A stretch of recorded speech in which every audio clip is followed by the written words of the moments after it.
Hello and welcome to another enlightening episode of Soul Talk Season 2, Embracing Holistic Wellbeing in the Digital Age. In today's episode, we profound essence of crime, care and community. A theme that resonates with the very fabric of human connection and empowerment. Today, we are privileged to have an esteemed guest who has an intersection of law enforcement, social activism and community care. A highly decorated IPS officer who has received awards for gallantry and for meritorious and distinguished services. He has been recognized as an outstanding social worker and a global hero by the US government for combating human trafficking. As the founder and secretary of Prayas JSC Society, he is deeply committed to the rights, welfare and rehabilitation of exploited children and deprived communities across the country. He is also the author of Khaki in Dust Storm, Communal Colors, Political Assassinations in 1980s and 1991, Police Diaries Book 1.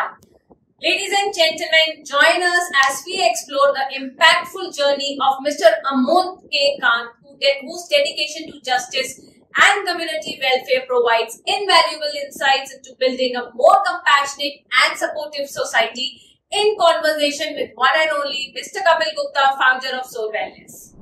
So, welcome on Soul Talks Season 2, sir. It's been a pleasure to have you here.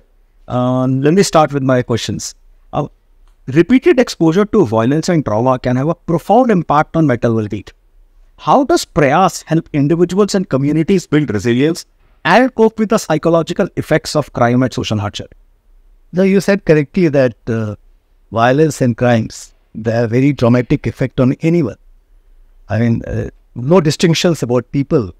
It really depends on how resilient are you, how strong are you, how much you can tolerate and how much you can give them. So that's the normal situation. Now coming to, well, I think you have come to Prayas straightway, which I don't do in fact, because in my understanding, in my opinion, I never divide my life in parts. No, I was a policeman for 34 years. And a hard-hitting police officer with all types of situations. The kind of violence you're talking about, I had more than ample dose of them. You understand? I have heard and read about some of that. And so now the point is that it's out of my situation. In fact, Prayas became the byproduct of India's and Delhi's most violent decade, 1980s. You understand, 1980s used to be an extremely violent situation. In fact, my book called Khaki in Dust Storm is mostly about that decade, 1980s. And in that decade where everything appeared to be in a very bad shape in Delhi, every week there would be some bomb blast. Every month there would be an assassination and those things are happening. Indira Gandhi being one of them. She was not a solitary case. Yeah. In that situation, when children, let's say about 50, 60 children, who were found on the streets of Delhi and who had no place to go, who were already being kind of assaulted by all situations during day-to-day life and living because they had no place to go and they were in that situation, that I started Prayas. Sure. So obviously from that point now, when Prayas happens to be 36 years later, an organization serving about maybe 40,000 people day-to-day, 11 states of India, 252 centers, children, youth and women who are in crisis, who are in disaster, they are our target groups. So now you understand that for them, the impact of violence or impact of crime is not something which can be really understood or measured in specific terms, although they are being subjected to it. Okay. And the impact would be perhaps more.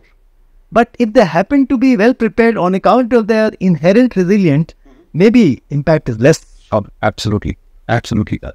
And you rightly said, I started off with Prayas. But I want to come back to law enforcement. So, as someone who has been deeply involved in law enforcement and social development, how do you navigate the ethical considerations that surround the use of digital tools that is being done to promote holistic well-being, specifically looking at privacy and data protections?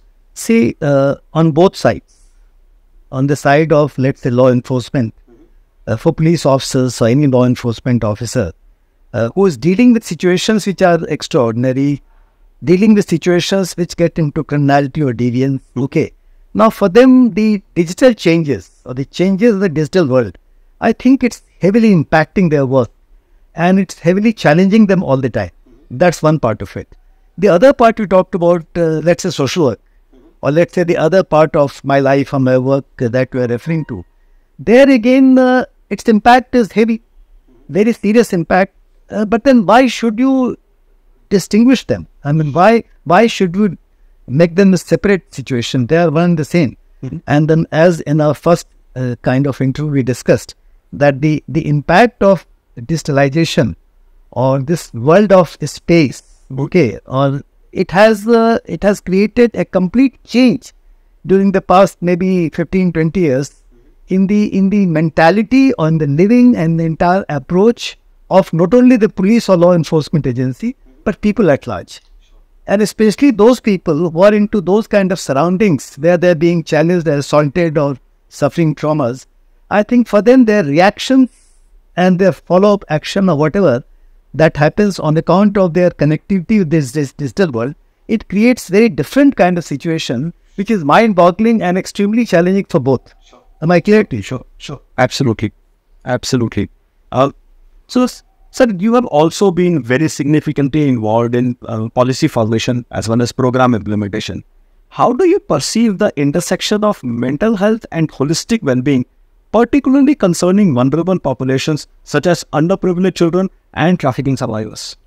Well, yes, I think the laws have changed. Let me clarify. And since you said that my association with the policies and legal issues, yes, I have been associated with most of the policy formation relating to children and partly with women also, because partly being in police, and by being in police, since I got into social sector partly and created some organization which had a lot to do with these people, I was associated in policy formulation. Sure. But then the reflection of policy or the outcome of policy ultimately is law. I hope I am clear. Sure. Now the legislative changes which have taken place during the past, let's say how many years, about 35, 40 years. Let's say starting from 1980s, when a lot of social sector laws started changing, child labor law, Juvenile Justice Act, then even let's say at the national level, the changes in the constitutional setup relating to panchayat and the local cell body. So there are a lot of legal changes that took place. Now those legal changes and those policy changes which took place, well, I think that they responded to the situation in the sense that situations got corrected to a certain extent on account of these policy changes or legal changes. But I feel personally that the poor implementation of these laws and poor implementation of these policies, which are more like wish lists, it has created a big hiatus. Hiatus between those people who happen to be suffering on account of the given situation, which you are trying to treat and kind of create solutions for, and the actual response of law enforcement agency or let's say organizations like Prayas or maybe other kind of people. Okay. So there is a big gap. That's the point I would like to make. Sure. So the people that are making the policy and the people that are implementing the policy are not necessarily in sync with what's actually happening on the ground and what are the true challenges, and that's creating the challenges. Is that what you are? You are absolutely correct. Those who are formulating policies, those who are formulating laws, including the parliament and assemblies, and those who are implementing the laws, and those who should be the beneficiaries of these laws, in the same context that we are talking about. Right. Let's say example I'll give. Let's say the human trafficking law. This country is full of millions of children who are being trafficked on account of child labor. Yeah. Now the number of cases annually in human trafficking law 370 Indian Penal Code, which passed in 2013 or so, is just about 2,500 cases. You understand the big gap. Sure. So the policies and laws are not able to impact. Sure. Not able to really impact on the ground. Sure. Absolutely. So many victims of crime, specifically when we look at children who experience trafficking or abuse, they suffer long-term mental health consequences. How does Prayas address the mental health needs of these individuals as part of their care and rehabilitation process? And then there is a rejoinder that I want to ask, their holistic well-being, which is especially in terms of their access to education, healthcare, and legal support. See, these kind of children, the children who suffer on account of deprivations or disasters or whatever, whom we broadly described as children in need of care. the Juvenile Justice Care and Protection of Children Act 2000, amended 2015. Now, that law is a very comprehensive kind of legal framework for children. The kind of children you are talking about. It covers all. It covers trafficked children, then working children, then abused children, exploited children, children committing crimes also. All that is covered by these laws and with other laws put together. Now, these are the laws, which take care of children to a certain extent.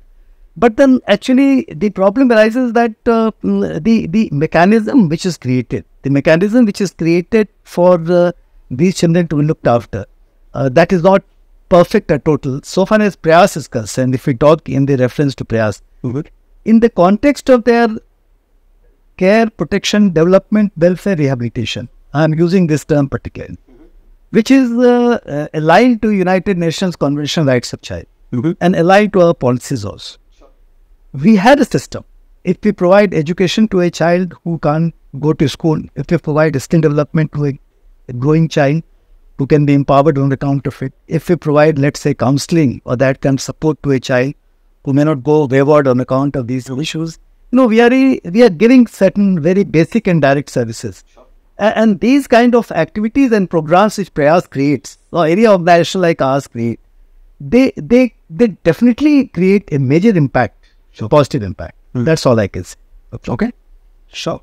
So during your police career, you have tackled several high-profile crimes. In your experience, what are the root causes of crime and how can we address them more effectively through community development initiatives? See, broadly, theoretically speaking, when we talk about the causation of crime, people broadly divide in two clear parts. One which happens to be inherent in the character of the person, coming through genes or coming through family and coming through those kind of basic inborn situations. That is one part of it, in which I don't have much of being. I mean, it's there, very much there. The second is situational or environmental or circumstantial. These are the things which also create crime. So crime, if I have to explain the causation of crime as an experienced law enforcement officer, 34 years into service, well, I would say that 75% of causation is on account of circumstance. Situations, circumstances, environment, background, wherever the person is, and the child particularly, on him there is a deeper impact of it. Well, 25% is there. But then again, see the impact of family, for example. It's a very serious impact on the child or any person. The impact of school, for example, or the institutions where the child is there, or the kind of company the child keeps. Company means, the peer pressure. Nothing is more kind of real or more effective in these areas than peer pressure. Sure. Whether the child has to be reformed or the child has to go a wrong way. In both the situations, peer pressure is very, very important. Sure.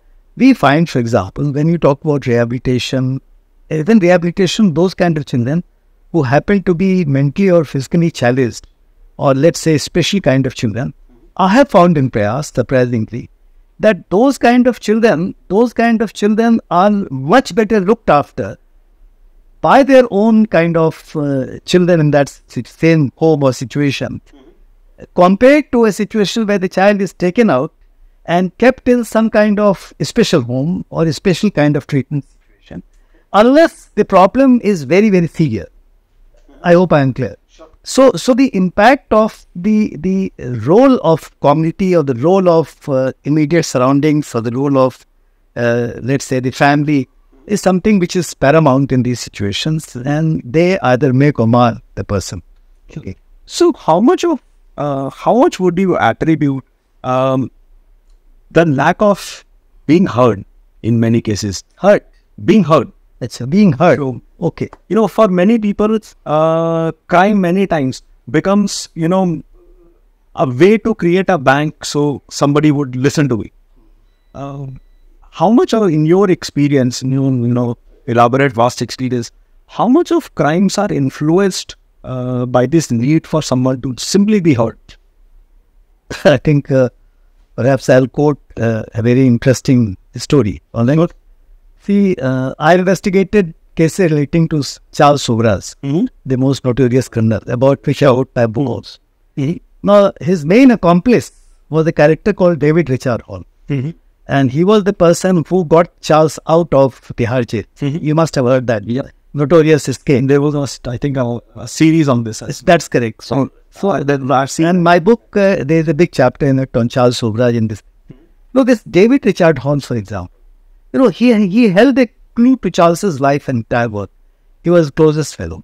Now, what happened that for nearly 6-7 days, David Richard Hall was not eating anything. He was almost on hunger strike. He was in my custody. Okay. Charles was in custody and David was also in my custody. Ashok Vihar police station to be precise. Alright, so there, I thought there must be some weakness to him. This fellow was not speaking anything. Then I told him, you appear to be worried. Then I took out my kind of tiffin box and some paratha sabji and I offered to him. And the fellow who was not eating, and I said, my wife prepares and she prepares quite well. You try it out. He was a hardcore criminal, but I gave this thing to him. Then he started talking about his wife, who was in a place called Leamington Spa in UK.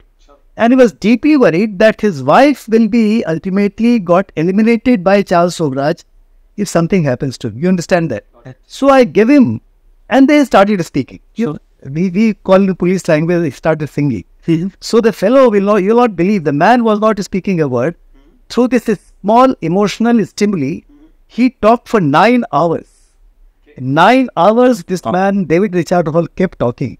So he wanted to be heard, isn't it? And if somebody gave him this opportunity to be heard, he disclosed everything. The case was worked out open like. You understand that? So the hearing, I made a very specific comment, but generally anyone for that matter.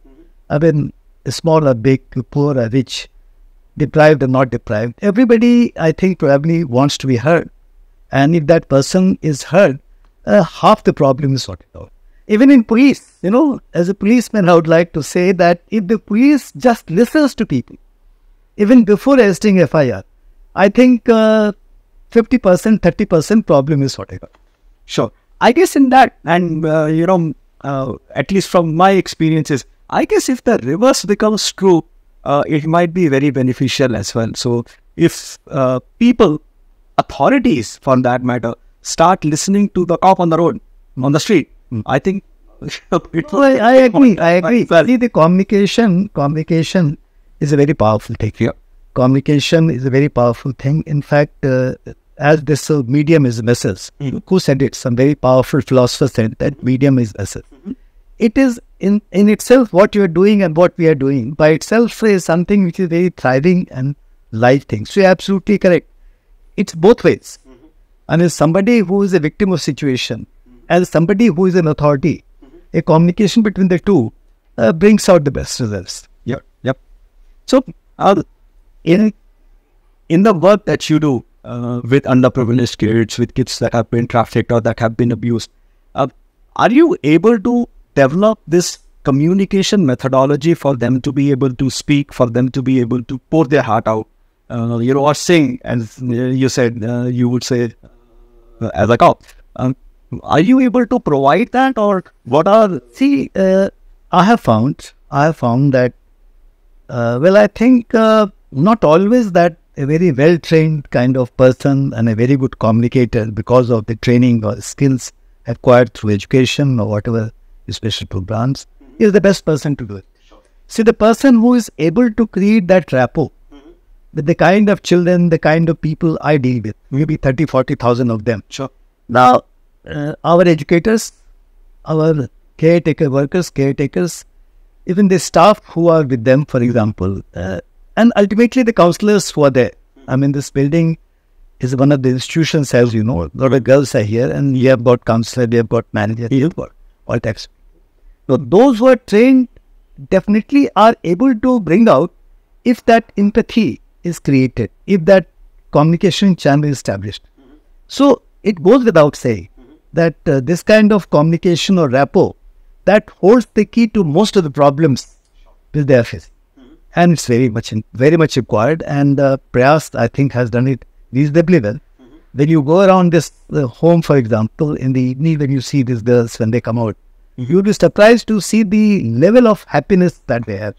And this happiness always conceals the extreme crisis, the extreme trauma which they have suffered in the past, recent past. So you will be surprised to see how happy and how open they are, and decidedly they create both to those people who look after them. Sure. Isn't it?